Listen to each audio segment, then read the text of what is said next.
day, students. Welcome to Eko Learners Support for WAEC and NECO candidates. My name is Daniel Aruwarabi. I'll be teaching you literature in English. And today, I want to look at another poem. It's a non-African poem, and one of the poems to be treated in the 2026 to 2030 syllabus for WAEC. And the title is She Walks in Beauty, written by Lord Byron. Lord Byron. All right, let's get to it.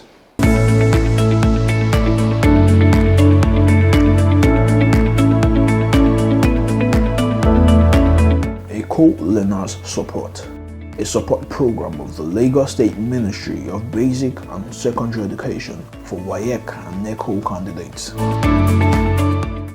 At the end of this lesson, you will give a brief background of the poem.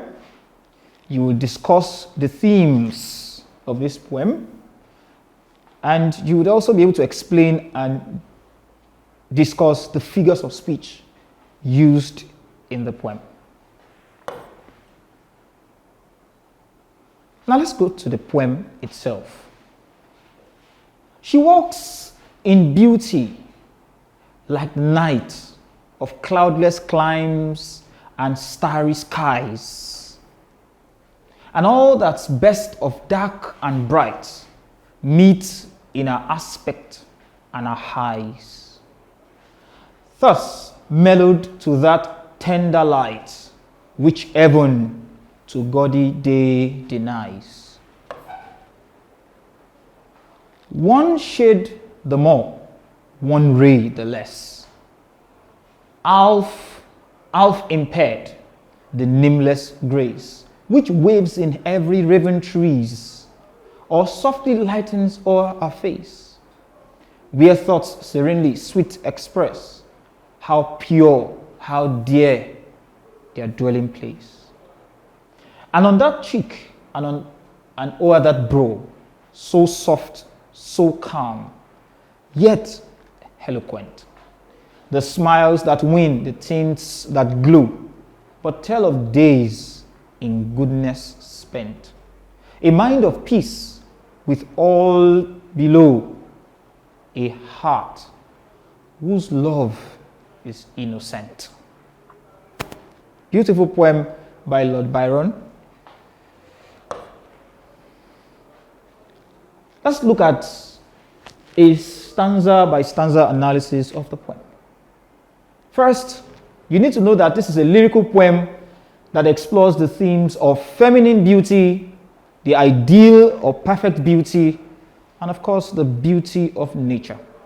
In the first stanza, the poet compares the anonymous woman's beauty to nature, especially how the stars shine perfectly in the night or in the sky at night. First, the woman is anonymous. We do not have a direct reference to any woman here in particular. She is anonymous. Yet, she is very beautiful, according to Byron. But how beautiful is she? She is as beautiful as the stars shining in a dark sky, according to Byron. We would have said he has some romantic affiliation with this woman, but for the fact that he never mentioned anything of such. Byron never stated whether he was in love with her or whether he had something to do with her at a point in time. Well, some critics have argued that Lord Byron was popularly referred to as the bad boy of England at his time because he had a lot of affiliations to controversies like women, infatuation, sexual perversions, and many others. So people think that he could not have had just one woman in his life. Perhaps here he was trying to create a standard that he has seen afar off, like the sky, but something that he could never touch or reach. So he compares the beauty of this woman that he has seen to how perfectly beautiful the stars look like when they shine in the night. In the second stanza, the poet adores her physical qualities, especially her hair, her face, which reveals how pure her thought is. Line 7 shows how delicately beautiful she is. He says that one shade more, one ray less.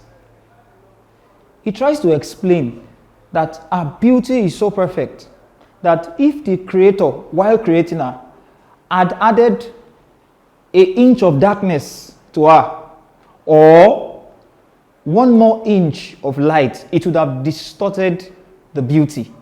But to show that the beauty is indeed perfect, there was nothing like that. It was just exactly the way it ought to be. Just the way the stars shine in the night.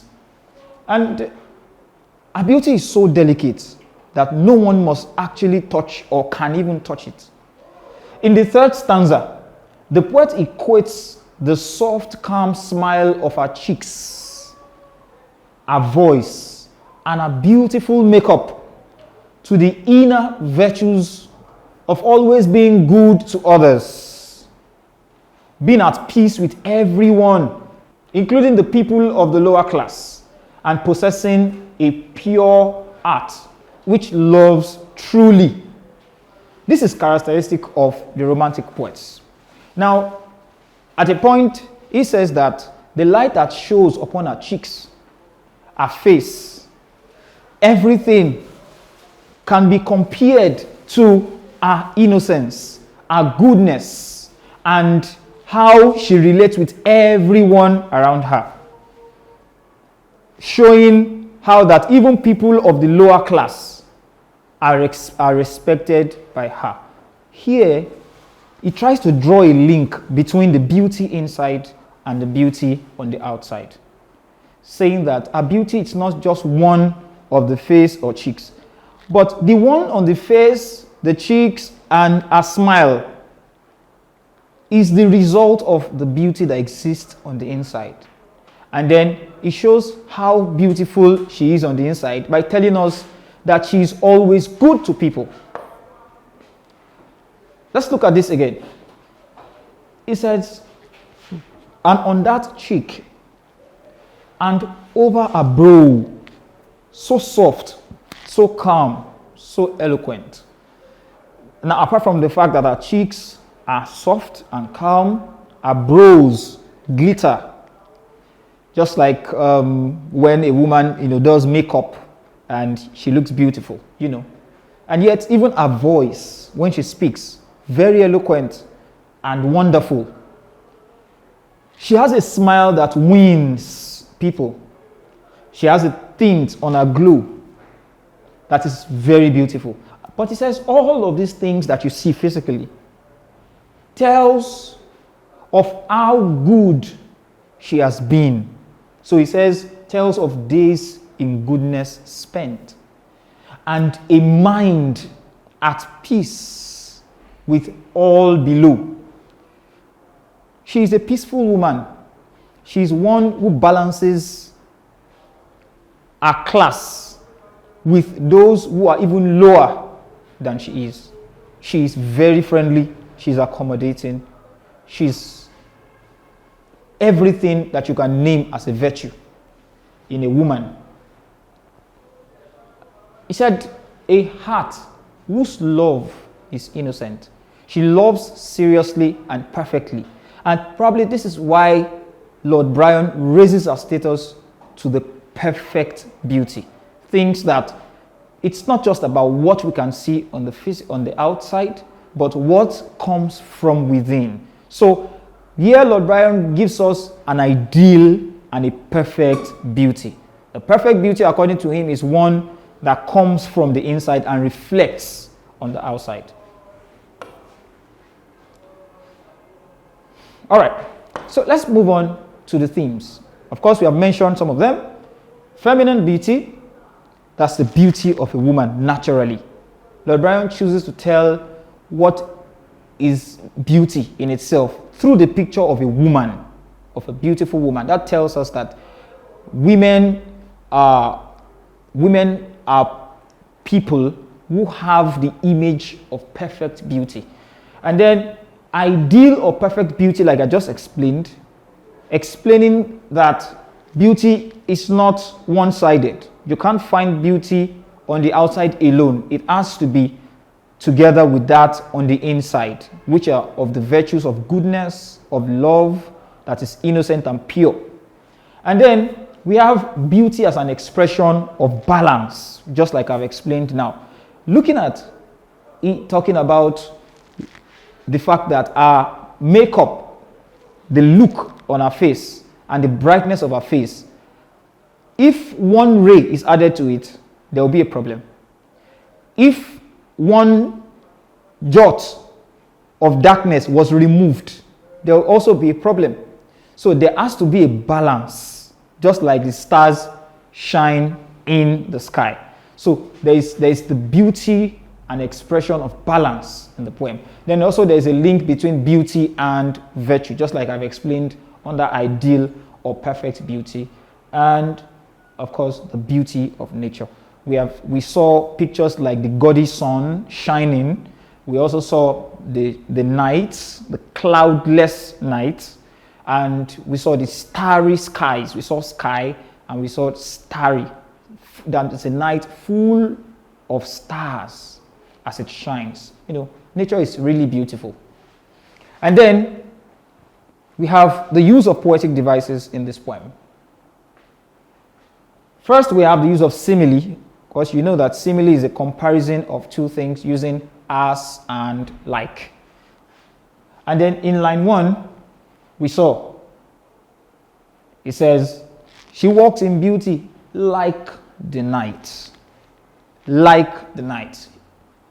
So the beautiful woman is compared to the night. Then we have alliteration. Don't forget, I have told you in my previous lessons that when you repeat consonant sounds at the beginning of words in a line of poetry, at the beginning of words in the line of poetry, it's called alliteration. So we have the use of cloudless climes, repetition of consonant k, and we also have starry skies, repetition of consonant s. This makes an alliteration.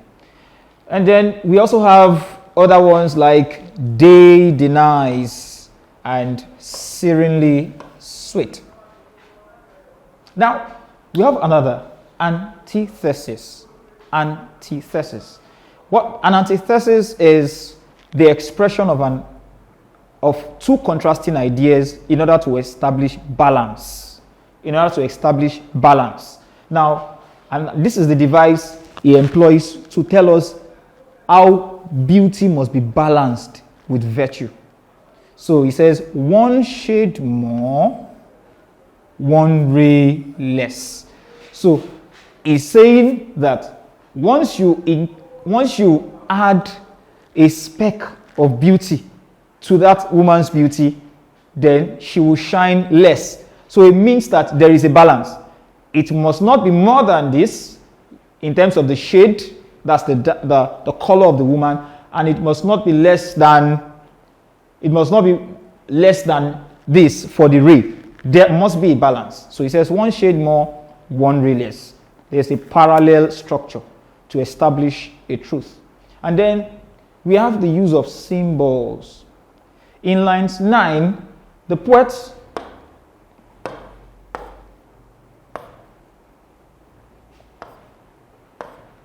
uses raven. One shade the more, one ray the less, half impaired the nameless grace, which waves in every raven trees, or softly lightens over a face. The use of raven here of course, connotes something or someone who wants more, who eats more, who consumes. We know the attribute of a raven. A raven is never satisfied. He goes out, he explores, and he continues to eat. He continues to want to crave. So we have the raven here as a symbol of the beauty that cannot be exhausted. It continues. And then we also have imagery, a visual imagery we could see in lines 1 to 3. In lines 1 to 3. Here we have again, she walks in beauty like the nights of cloudless climes and starry skies. We could see the dark, we could see the bright, and we could also see the picture of a beautiful woman. Those are imageries used. So let's look at the structure of the poem. The poem has a unique structure, and thus must be discussed. The poem is an 18-line poem. It has 3 stanzas. Now, each of the stanza has 6 lines, and they have the rhyme scheme A, B, A, B, A, B. 6 lines, each with the rhyme scheme A, B, A, B, A, B. Let's look at what we mean by A, B, A, B. Look at this. We have like the night, and then we have skies. Now, looking at this, we have night. This is A. Then we have skies. This does not rhyme in any way, so this becomes B. And then we move on to the next, bright. Now we could see that this night rhymes properly with what? This bright. So because we have the same rhyme here, this is A, this also becomes A. And then we have skies. Skies. Now because we have eyes here, and at the end of this we also have eyes. So they are similar sounds. So this is a rhyme, an end rhyme, and this is B, this becomes B as well. You will discover that this continues throughout. Here we also have light, just like night and bright. So here we also have another A. And the same thing happens here. We have skies and we have eyes. And this gives us another B, because here we have denies, denies. So it's A, B, A, B, A, B. This is the same pattern of rhymes that was repeated all through the stanzas. You can see we also have less stress express, grace, face, please, similar sounding. Then we have bro, glow, below, and we have eloquent, spent, and innocent. They all sound the same. So this is a unique way through which, or by which, the poet, Lord Byron, establishes balance. He tries to create the notion of balance. A, B, A, B, A, B, A, B, all through the poem, telling us that it has not to be more than A and less than B, a balance of beauty. All right, so having discussed this, it's important we look at the tone, and the tone is obviously that of adoration and deep satisfaction. The poet is obviously satisfied with the beauty of the woman by praising it so much and lifting that beauty so high. And then we also have rhythm. The rhythm used in this poem is called iambic tetrameter. Now, something is iambic when it contains one unstressed syllable followed by a stressed syllable. One unstressed followed by a stressed syllable. And this is what we have throughout the poem. And we have 4 of this sort in each line. We have 4 of this sort in each of the lines of the poem. So if we have, this is iambic, this is a fit, this is 1 fit, and then we have 4 of this, like this, and like this. 1, 2, 3, 4. This becomes a tetrameter. In this singular meter, we have a tetrameter here, and that tetrameter they're all iambic because it has 1 unstressed followed by 1 stressed, and this is what we have in this poem all through. Going back to the poem.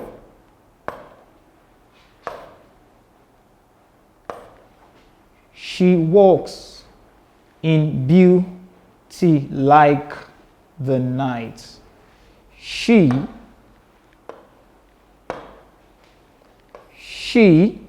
walks in beauty like the night. If you look at what I have written here, it's similar to what I have written earlier. That's to tell you that this she walks becomes one of the iambic meters or feet that we have in this poem, the iambic foot that we have. So this is 1 feet, this is another feet, this is another feet, and this is another. For all the lines, across all the lines, we have 4. And throughout the poem, this continues, giving it a beautiful musical touch and rhythm, such that you can even sing the poem. So you can even try singing it when you are at home. She walks in beauty like the night of cloudless climes and starry skies, and all that's best of dark and bright meets in her aspect and her eyes. Thus mellowed to that tender light, which heavens to gaudy day denies. Thank you very much.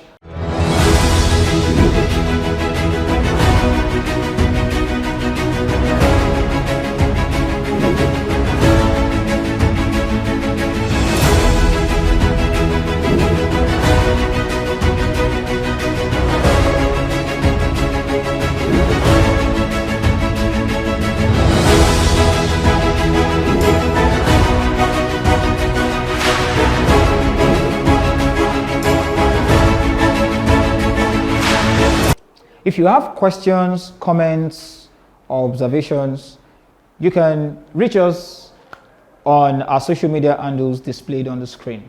Thank you very much. Acing your WAEC and NECO examinations has been made easy by the Lagos State Ministry of Basic and Secondary Education with the Eko Learners Support for WAEC and NECO Candidates television program. Join seasoned teachers as they take you through these core subjects, targeting the exact syllabus of WAEC and NECO. Watch Eko Learners Support for WAEC and NECO candidates through these social media platforms to access more educational content and give their feedback. Eko Learners Support for WAEC and NECO candidates. Pass your examinations with flying colors.